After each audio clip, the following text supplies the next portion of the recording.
안녕하십니까. 조갑제TV 시청자 여러분, 저는 조갑제닷컴의 조세별입니다. 오늘은 2019년 7월 16일 밤 11시를 가리키고 있습니다. 네, 오늘 매일경제신문에 굉장히 좋은 칼럼이 실렸습니다. 네, 제목이 전두환 정권의 대일 경제 외교라는 제목의 칼럼입니다. 네, 신장섭 싱가폴 대학 경제학 교수가 쓴 이 칼럼인데, 네, 전두환 정권이 일본으로부터 1982년에 40억 달러의 차관을 받아낸 이러한 이력이 있습니다. 어떤 과정에서 어떤 외교적인 어떤 논리와 방법으로 이 40억 달러의 차관을 받아낼 수 있었는지를 다루고 있는데 굉장히 흥미롭습니다. 한번 읽어보겠습니다. 네, 이렇게 시작합니다. 많은 사람들이 전두환이란 이름이 나오면 5.18과 연결시킨다. 독재자의 살인마라는 딱지를 갖다 붙인다. 지금까지도 여죄를 묻기 위해 그를 법정에 세우고 있다. 그러나 한국 경제가 전두환 대통령 집권기에 가장 높은 성장률을 기록했다는 사실을 아는 사람은 그렇게 많지 않은 것 같다.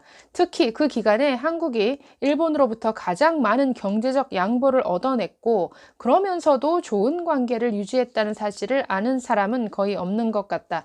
네, 아시는 분은 이미 아시겠지만 전두환 대통령 집권기 우리나라 성장률 연평균 10%가 넘는 성장률을 기록을 했습니다. 전 세계에서 가장 높은 성장률이었고 일본과 비교해서도 뭐 2배, 3배, 크게는 4배까지 성장률이 높았던 그런 시절이었습니다. 네, 계속 보겠습니다.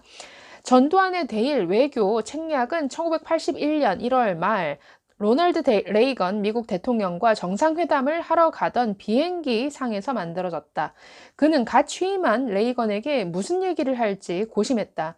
일본 상공에서 후지산을 바라보며 세계 2위 경제대국이 되어 있는 일본과 외채 문제로 씨름하고 있는 한국을 대비했다. 그리고 일본은 왜 평화 속에 번영을 누리는 반면 한국은 국방의 무거운 짐을 지고 경제적 어려움을 겪는지를 질문했다. 그는 일본의 평화 비용을 한국이 상당 부분 지불하고 있다는 생각에 도달했다. 동행한 국방장관에게 미국 한계 사단을 유지하는데 1년에 드는 비용이 얼마인지를 물어봤다. 약 10억 달러라는 답이 돌아왔다. 그는 한국에 2개 사단이 주둔하고 있으니까 5년으로만 쳐도 일본이 약 100억 달러의 평화 무임 승차를 한다고 추산했다. 워싱턴에서 레이건을 만나 공식 회담이 끝나갈 무렵 전두환은 레이건 대통령을 조금 도와드리기 위해서도 여기에 왔다 라며 말문을 꺼냈다. 그리고 한국은 아직 경제가 취약한데 국민 총생산 GNP 600억 달러 중 6%를 국방비에 지출하고 일본은 1조 1,600억 달러의 GNP에서 0.09%만 국방비로 부담하고 있다며 이제 일본도 동북아 안보를 위해 부담을 나눠야 하는 것 아니냐고 지적했다. 이어서 주한미군 주둔 비용에 해당하는 만큼을 일본이 한국의 경제 협력 및 안보 차관으로 지원하도록 레이건이 영향력을 행사해주면 그 돈으로 미국의 비행기와 탱크 등 무기를 대량 구입할 수 있다고 말했다. 네, 여기까지 읽어도 정말 당시 일본에게 어떤 경제적 차관을 요구할 수 있는 어떤 외교적, 안보적 논리를 굉장히 정교하게 잘 만들었다라는 것을 엿볼 수가 있습니다. 네, 계속 보시겠습니다. 레이건으로부터 이의 없다, no disagreement 라는 답을 듣고 그는 100억 달러 차관을 밀어붙였다. 원래 무리한 액수였다.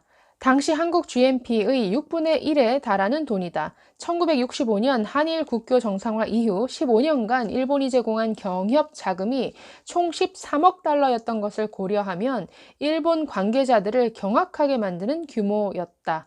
2년간의 협상 끝에 60억 달러로 낮춰주고 결국 40억 달러로 타결했다. 장래가 촉망되는 낙가손의 총리를 좀 도와달라면서 지원 금액을 깎아달라는 일본 측의 간청을 받아들이는 모양새를 취했다. 그래도 사상 유례없는 규모이다. 그리고 이 돈은 중남미 국가들이 외채 위기로 잃어버린 10년을 보내는 동안 한국 경제를 받쳐주는 든든한 버팀목이 되었다. 네, 지금의 여권 인사들 그리고 좌파 인사들은 전두환 대통령을 정말 심하게는 살인마 그리고 독재자로 굉장히 매도하고 무시하는데 정말 이 내용만 보더라도 참 전두환 정권이 굉장히 능력 있는 이러한 정권이었다라는 것을 알 수가 있습니다. 경제적으로도 외교 안보적으로도 정말 정말 이 정부가 해야 할 일을 제대로 능력 있게 처리했다라는 것을 알 수가 있습니다. 그에 비하면 지금 이 일본과의 이러한 경제적, 외교적 사태를 초래한 이 문재인 정권의 무능, 그리고 무방비, 무능력, 이런 것들이 너무나 비교되는 것이죠. 일본으로부터 경제 보복을 당하고 있는 한국의 현재 모습은 그때와 비교된다. 미국과 북한에는 돈을 지원하면서 무시당하고 중국에는 뺨 맞고 이제 일본의 칼 많은 형국이다. 어디를 둘러봐도 우군이 없다. 왜 이렇게 되었나? 제일 큰 이유는 정부의 행동 양식이 있는 것 같다. 전두환은 12.12와 5.18이라는 유혈 사태를 거치며 집권했지만 국가 정책을 안보와 경제에 초점을 맞췄다. 반면 현 정부는 국내 정치와 남북 관계가 절대적 고려 사항이고 그 정치 풍향계에 맞춰 다급히 움직이다가 주변국들로부터 진정성을 의심받게 된 것 같다. 또 다른 이유는 미래를 보느냐 과거를 보느냐의 차이에 있는 것 같다. 전두환은 한국 대통령으로는 최초로 일본을 방문해서 자자손손에 걸친 설린 우호 관계의 발전을 결의했다. 반면 현 정부는 일본과의 관계를 적폐청산 구도에 집어넣고 과거를 들쑤신다. 주변국과의 관계를 돈독히 하면서 국익을 증진시키는 전향적 책략이 없다. 지금의 문재인 정부가 이 대한민국을 정말 과거로 끌고 가고 있다는 것에도 동의를 합니다. 물론 문재인 정부가 일본과의 관계를 이 정도로 정말 파탄내다시피 하고 미국과도 어떤 보조를 제대로 맞추지 않고 있는 것에 대해서 또 다른 의도가 있는 것은 아닌가, 일부러 의도적으로 이렇게 하는 것은 아닌가라는 의심까지 저는 합니다만, 어쨌든 여러모로 이 필자의 의견에 굉장히 공감하는 바입니다. 마지막으로 이렇게 맺고 있습니다. 지금의 한반도 정세가 당시와 많이 다르다는 사실은 부인할 수 없다. 그러나 상황을 타개하기 위한 정부의 의지와 역량이 전두환 때보다 미덥지 않다는 사실도 부인할 수 없는 것 같다.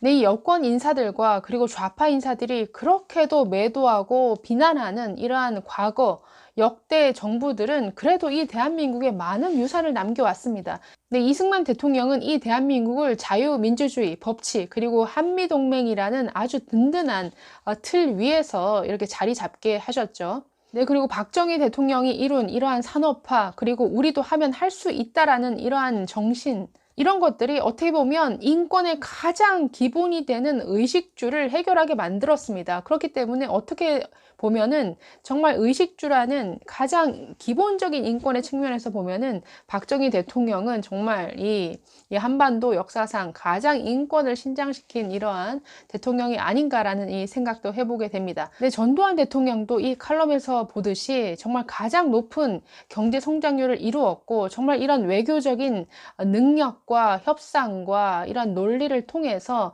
외교와 안보를 굉장히 튼튼하게 했습니다. 이런 것들이 있었기 때문에 사실 경제적인 성장도 이룰 수 있었겠죠. 네, 그런데 적폐청산을 제1호 국정과제로 내세웠던 문재인 정부, 글쎄요, 청산이란 단어를 앞세우다 보니까 모든 것들을 글쎄요, 건설적으로 뭔가 만들어내기보다는 모든 것을 무너뜨리고 있는 것 같습니다. 원전도 해체시키고, 이 경제도 지금 파탄내고 있고, 정말 이 전통적인 우방국과 미국과의 관계, 일본과의 관계를 모두 참 이렇게 망가뜨리고 있는 것 같아서 참으로 안타깝습니다. 이 전두환 대통령의 정말 이 뛰어난 외교적인 전술, 외교적 논리를 좀 배우시기 바랍니다. 네, 감사합니다.